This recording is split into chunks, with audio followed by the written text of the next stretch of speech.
Вот на заметку всем владельцам Хавалдарга, кто жалуется, что у него скрипит вот эта часть. Скрипит, в общем, вот эта пластиковая накладка. Что я сделал? Вот эта вот уплотнительная резинка, она вытаскивается.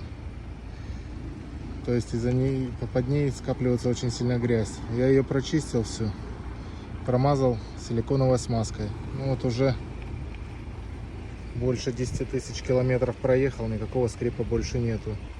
То есть все просто, быстро лечится. Всем на заметку.